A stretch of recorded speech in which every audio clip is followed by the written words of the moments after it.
नमस्कार साथियों, बिहार न्यूज़ यूएनएफटी में आप सभी का स्वागत है। जैसा कि आज सब आप लोगों को पता होगा कि आज मैं और कुंदन भारती सर दोनों आदमी आज शिक्षा मंत्री के आवास पर उनसे मुलाकात करने के लिए गए थे। उनसे मुलाकात तो हम लोगों की हुई, पर शिक्षा मंत्री की तरफ से कोई सकारात्मक जवाब नहीं हम लोगों को देखने को मिला।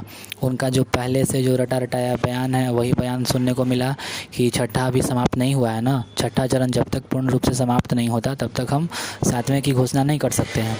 तो सातवें चरण की घोषणा नहीं कर सकते हैं, इट मीन्स कि हम लोग का जो सवाल था कि सर तो कम से कम छठा चरण कब तक समाप्त होगा सर, एक अंदाज़ा हम लोग को बताया जाए। तो वो बोले कि जब समाप्त होगा तब समाप्त, जब होना होगा तब हो जाएगा समाप्त।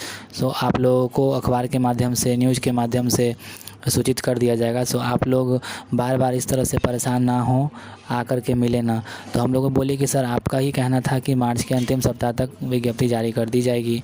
उसके बाद में अब ये सुनने को मिल रहा है कि अप्रैल महीने में ये मतलब हम लोग 7th फेज़ को लेकर के घोषणा करेंगे। तो सर क्या ये मतलब आएगा या फिर सर ये मतलब डेट पर डेट सर बढ़ता जा रहा है ये? तो उनका कहना था कि देखिए अभी इस पर हम कुछ नहीं कर सकते हैं, जब तक छठा फेज़ पूर्ण रूप से समाप्त नहीं होगा तब तक हम सातवें के बारे में कुछ नहीं कह सकते हैं। लेकिन हाँ, इतना आप लोग आश्वस्त रहिए कि सातवां हम देंगे, सातवां चरण बहुत जल्द आएगा। लेकिन ये बहुत जल्द कब आएगा ये तो पता नहीं, हम लोग को समझ में नहीं आ रहा है इतने दिनों से कि बहुत जल्द कब आएगा।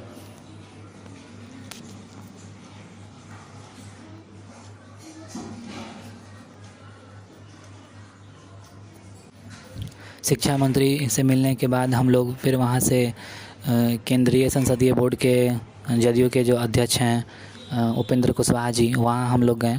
वहाँ हम लोगों की मुलाकात उपेंद्र कुशवाहा जी से हुई। उसके बाद में कुशवाहा जी से मिलने के बाद में हम लोगों ने अपनी बातों से उनको अवगत कराया। उसके बाद में उनको हम लोगों ने एक लिखित रूप में ज्ञापन भी सौंपा। उनको सारा अपना मुद्दा बताने के बाद में हम लोगों ने उनसे ये रिक्वेस्ट किया कि सर हम लोग का एक आवेदन जो है वो मुख्यमंत्री तक आपके माध्यम से सर पहुँच जाता तो सर हम लोगों की बात उन तक पहुँचती। तो इसके लिए हम लोगों ने एक आवेदन मुख्यमंत्री के नाम से उपेंद्र कुशवाहा के माध्यम से नीतीश कुमार तक पहुंचाने का मतलब हम लोगों ने एक आवेदन दे दिया है, वो उनके माध्यम से वहां तक पहुंच जाएगा। तो कुल मिलाकर के आज का अपडेट यही रहा कि हम लोगों ने जो हो सका हम लोगों ने किया। बाकी अब अगर कुल मिलाकर देखा जाए तो जब तक हम लोग ऑन ग्राउंड प्रोटेस्ट पे नहीं उतरेंगे तब तक कुछ संभव नहीं दिख रहा है।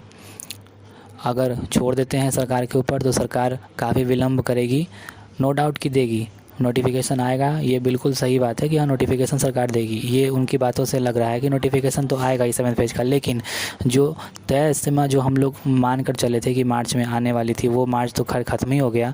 तो अप्रैल का जो एक उम्मीद बनाए रखे हैं हम लोग कि हाँ अप्रैल में आने की संभावना बनी, वो भी शायद अब संभव नहीं दिख रही है जो स्थिति है। तो इसलिए हम लोगों को ऑन ग्राउंड आना ही पड़ेगा, प्रोटेस्ट करना ही पड़ेगा, तभी जाकर सरकार हम लोगों की बातों को सुनेगी। अदरवाइज़ हम लोग बस इसी तरह से सचिवालय का चक्कर और मंत्री जी के यहाँ चक्कर काटते रह जाएंगे, कुछ नहीं होने वाला है। धन्यवाद।